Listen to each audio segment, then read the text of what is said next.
بسم اللہ الرحمن الرحیم۔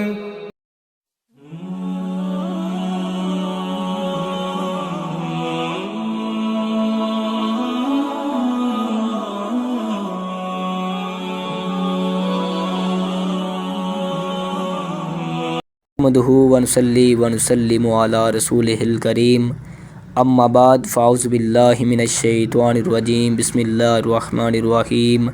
قال اللہ تبارک و تعالی فی القرآن المجید، ان اللہ وملائکتہ یصلون علی النبی یا ایہا الذین آمنوا صلوا علیہ وسلموا تسلیما۔ الصلاۃ والسلام علیک یا سیدی یا رسول اللہ وعلی آلک و صحابک یا سیدی یا حبیب اللہ۔ میرے دوستو، السلام علیکم ورحمۃ اللہ وبرکاتہ۔ آج ہم لفظ کے بارے میں پڑھیں گے۔ نحو میر کا پہلا سبق، لفظ کا لغوی معنی کیا ہے اور اصطلاحی معنی کیا ہے۔ لفظ کا لغوی معنی پھینکنا، اور اصطلاحی معنی جو کچھ انسان کے منہ سے، جو آواز انسان کے منہ سے نکلے اس کو لفظ کہتے ہیں۔ لفظ کا لغوی معنی پھینکنا اور اصطلاحی معنی جو کچھ انسان کے منہ سے جو آواز نکلے اس کو لفظ کہتے ہیں۔ ما یتلفظ بالانسان، یعنی انسان جو بھی تلفظ کرے اس کو لفظ کہتے ہیں۔ لفظ کے آگے دو قسمیں ہیں، مستعمل، مومل۔ اب ہم نے لفظ کی تعریف پڑھی، جو کچھ انسان کے منہ سے جو آواز نکلے اس کو لفظ کہتے ہیں۔ اگر وہ آواز با معنی ہوگی تو اس کو مستعمل کہیں گے، اگر وہ بے معنی ہوگی تو اس کو مومل کہیں گے۔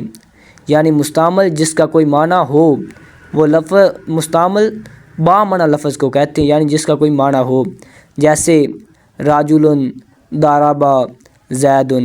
اب اس کا کوئی معنی پایا گیا ہے۔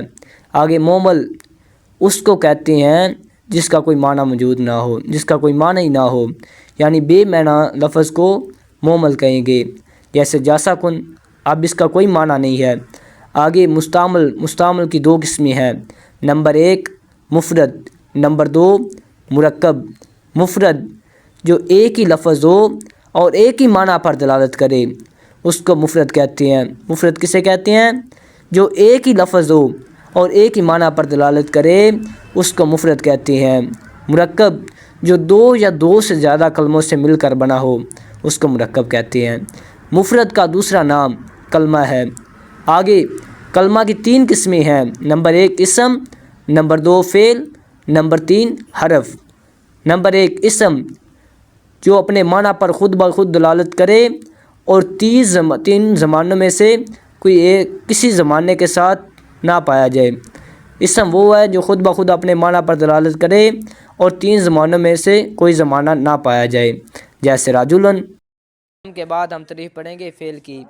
فعل وہ مفرد یا وہ کلمہ ہے جو اپنے معنی پر خود بخود دلالت کرے اور اس کا معنی تین زمانوں میں سے کسی ایک زمانے سے سمجھا جائے، جیسے ضرب زید، زید نے مارا، اس سے ہمیں زمانہ سمجھ آ گیا۔